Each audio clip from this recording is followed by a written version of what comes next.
Mods and custom content are one of the best ways to enhance and customize your Sims 4 experience, but getting started can feel overwhelming. I'm here to help. In this guide, I will walk you through step-by-step instructions and cover genuinely everything you need to know about downloading, installing, updating, and troubleshooting mods and custom content for The Sims 4. Plus, at the end, I will show you my favorite tool for keeping your mods updated. Make sure you stay tuned for that, or use the time codes linked in the description if you want to skip ahead. Let's get started. Today we'll be discussing two types of downloadable content, mods and custom content. For the purposes of this video, mods refers to script mods. This includes mods like Tool, Better Build By, and MC Command Center. Custom content, on the other hand, refers to in-game assets like furniture, hairs, and clothing. The process is slightly different between the two, so we'll cover both in this video. But before we jump into downloading, there are a few prep steps we need to complete. Number one is backing up your save. It's a good idea to back up your saves regardless of whether you use mods or not. Having a backup allows you to restore old copies of your saves and Sims library if something happens in your game to corrupt your files. If you're going to be downloading mods and custom content, this step is essential. Here's how to do it. First, create a new folder anywhere on your computer, ideally a location that you back up frequently. You could also use Google Drive if you prefer to store in the cloud. I'm going to create this here, new folder, and I am going to call this Sims 4 Backups. Now, I personally then like to create a subfolder within here to tell me when this backup is from. So for example, I will create a new subfolder called March 2025 Backup. Now, in my separate Windows File Explorer, I have navigated to my Documents, Electronic Arts, Sims 4 folder. And here I'm looking for two folders, Saves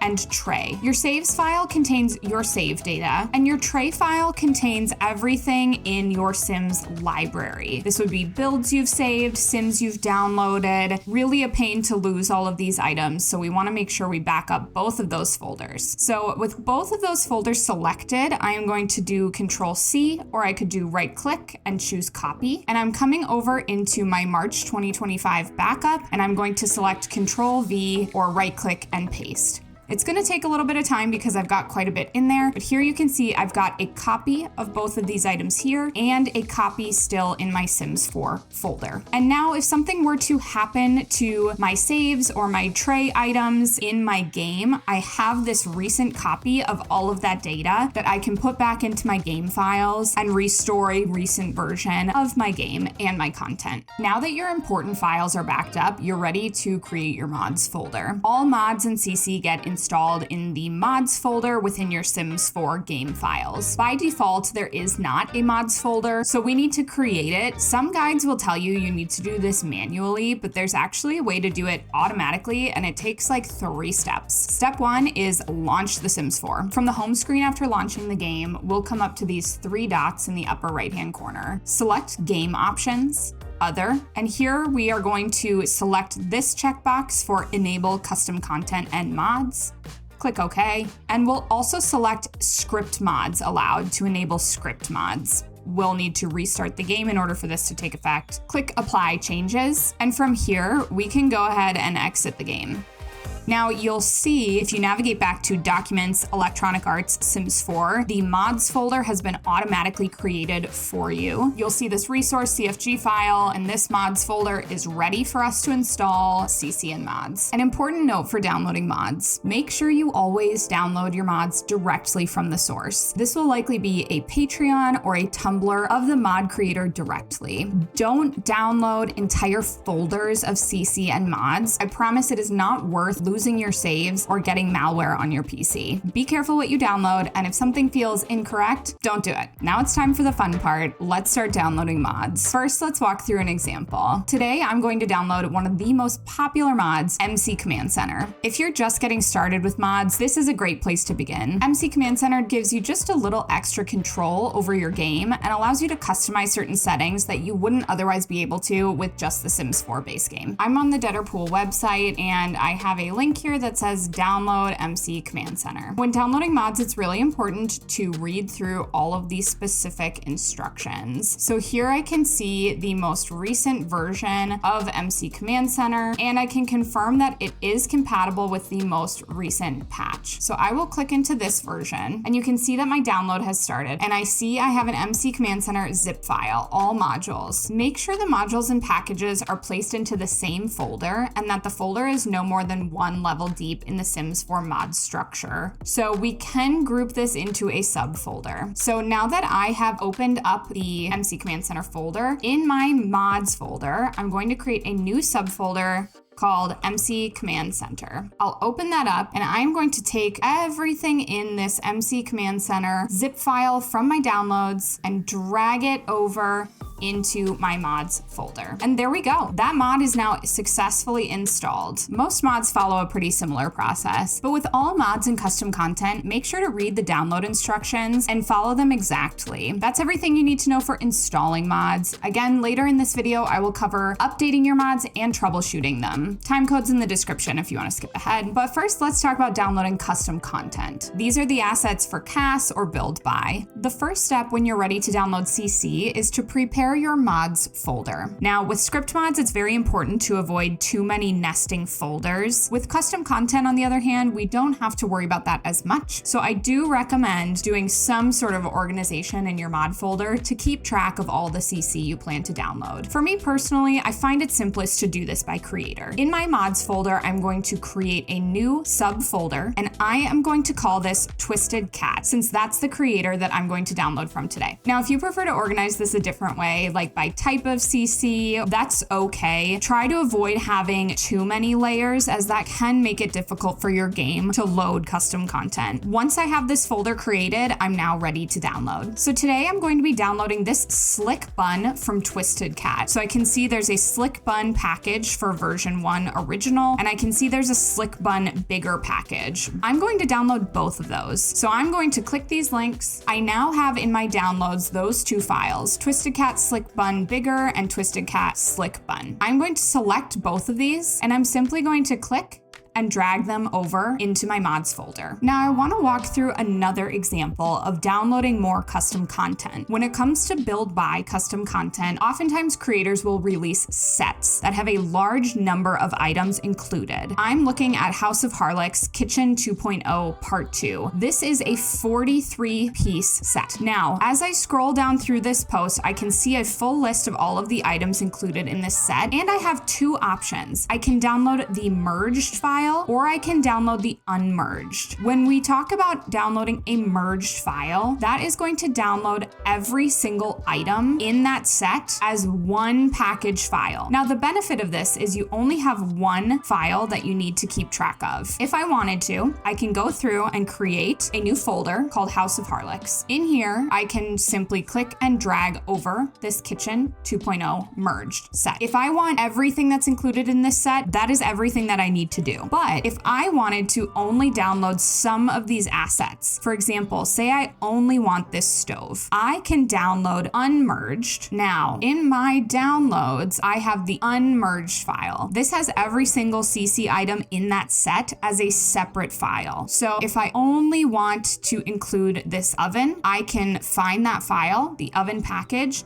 move this over into my House of Harlix folder, and now I just have that one oven. In general, if you want everything in a certain CC set, I'd recommend downloading the merged file, but if you prefer to pick and choose specifically which items you add to your game, downloading unmerged is the way to go. One of the most important takeaways from this video is if you use mods, you need to make sure to update them anytime there's an update to The Sims 4. I'm talking about when you see this update required language in the EA app. Updating your game with mods installed can corrupt your saves, so please be careful. One more note, every time the game updates, you will want to avoid playing with mods or CC until you've confirmed that they are either compatible with the new game update or you've downloaded and installed the updated version of the mod. Now, there is a workaround for this. I'll explain it in the next section, and stay tuned for my favorite tool to keep your mods updated. But first, let's talk about how to update your game safely with mods. When there's an update available, before you do anything, you need to remove your mods from your Sims 4 folder. This means we'll need to find a temporary location to store our mods folder. I am going to use the same Sims 4 backups location that I created in the earlier section of the video, but you can save this wherever you would like. I'm going to locate in Documents, Electronic Arts, The Sims 4, my mods folder, and I am going to simply click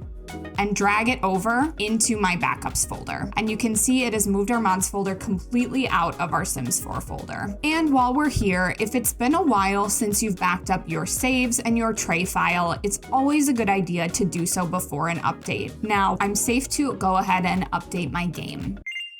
Now, I told you there was an alternate route, and that is playing in offline mode instead of downloading the update. Most mod creators take at least a day to update their mod after a new game patch comes out. If you want to keep playing with your modded save files after an update, this is the workaround. In the EA app, go to the hamburger menu in the upper left corner. Select Go Offline. Confirm that you're sure, and then select the play icon next to The Sims 4. Now you can play The Sims 4 without updating the game, which gives you time before you need to update your mods. A few things to note about playing in offline mode. Since you're bypassing an update, you're obviously not going to get the newest features that are available in the game until you update. Additionally, since you're playing offline, you won't be able to upload or download anything from the gallery. And it's important to note that any new mods you download may not be compatible with your current version. So make sure if you're downloading new mods and you're playing in offline mode, that the version you're downloading is compatible with the version of the game that you're running. For these reasons, I recommend really only playing in offline mode for a few days until you've had a chance to update your favorite mods. Let's talk about how to actually update your mods. As promised at the start of this video, I am going to show you a tool that makes this so much easier. And I wish I knew about it when I first started using mods and CC. This tool is called the Mod List by Scarlet. It allows you to keep track of which mods you have installed and tells you whether they've been updated to be compatible with the latest version of the game. To use the mod list, navigate to scarletsrealm.com. The link is in the description of this video. There are two ways to use this. Number one, you can use the mod list to search for your mods manually to see whether they've been updated. Or option two, this is what I recommend. You can use the mod list checker to create your own spreadsheet to track the mods that you have. This allows you to quickly see which of your mods need updating and helps you keep track of the mods you have installed. The mod list checker comes with step-by-step instructions, so it's pretty simple to use. First, you'll create a copy of the mod list checker Google Sheet. Download a CSV file with the most current mod data, import that file back into your Google Sheet, and then go through and select each of the mods that you have installed. Once you do this, you will have a comprehensive list of your mods. And anytime there is a patch or game update for The Sims 4, you can go back to Scarlet's Realm, get an updated CSV file, and quickly see which of your mods you need to update. You'll be able to see for your mods specifically which have an update available, which are confirmed compatible, and which still are in a status of unknown. That's everything you need to know about using the mod list from Scarlet. Go ahead and download the new versions of any of the mods that need updating. For most creators, they'll have a post to let everyone know that they've updated their mod to be compatible, so you'll usually find it pretty quickly on their website. Often creators will tell you specifically which versions of the game their mod is compatible with. To find out which version of the game you are currently running, launch The Sims 4, and from the home screen, you can find it in the lower left corner. Next, take your entire mods folder and move it back into Documents, Electronic Arts, The Sims 4. For any of the mods that need updates, delete the old version completely from your mods folder. Once you've done that, install the new versions just like you did in the downloading and installing mods section earlier in this video. As always, follow any mod-specific instructions for installing. That's it for updating. It's super important to keep your mods up to date. I know it's annoying. I'm known to procrastinate doing it, but I promise it's worth it to have your game running smoothly and make sure that you're not risking your precious saves. Now let's talk about troubleshooting broken mods. As with all mods and custom content, you can experience issues. Let's talk about the best way to troubleshoot your game when you have mods installed. Before troubleshooting, it's best to make sure you have a recent backup of your saves, so make sure you've done that before proceeding with the next steps. Step number one is confirm confirm whether your mods are causing the problem. If you're experiencing an issue in your game, before assuming it's a bug, you might want to check whether it's a problem with one of your mods. To do this, just like you did before updating your game, you'll take your entire mods folder and move it to a separate location, your backups folder, for example. Open your game and open a vanilla save file, or one that has no custom content. If you're able to play in your vanilla save file and you're no longer experiencing that issue, chances are it's one of your mods. Now, if you're someone who has a lot of mods, it may feel overwhelming to try to figure out which one is causing the issue. There is an easy way. It's called the 50-50 method. Like the name suggests, we are going to be testing which mod might be causing the issue by splitting our mod collection in half. Create a temporary folder in your backups folder called mod testing or something similar. Take half of your mods and move them into your mods testing folder. Leave the other half installed in your game. Now you will launch your Sims 4 game, and if the issue is resolved, you know that the mod causing the problem is likely in the 50% that you removed. If the issue persists, the problematic mod is probably installed in your mods folder. Take out another 50% of the mods still in your mods folder, move them to that temporary backup location, launch your game again. You'll continue to repeat this process until you've isolated the singular mod that's causing the problem. Either uninstall that mod specifically or double check whether there's a new version available that's compatible with the version of the game that you're running. If all else fails, you've confirmed all of your mods are either updated or compatible with the version that you're running, and the issue still persists, you can try repairing your game. Click The Sims 4 in the EA app, select Manage, and click Repair. There are a lot of little problems that repair can help fix. That is everything you need to know about mods and custom content for The Sims 4. If you enjoyed this video, make sure to like and subscribe, and drop a comment telling me which mod is your favorite. Thanks for watching.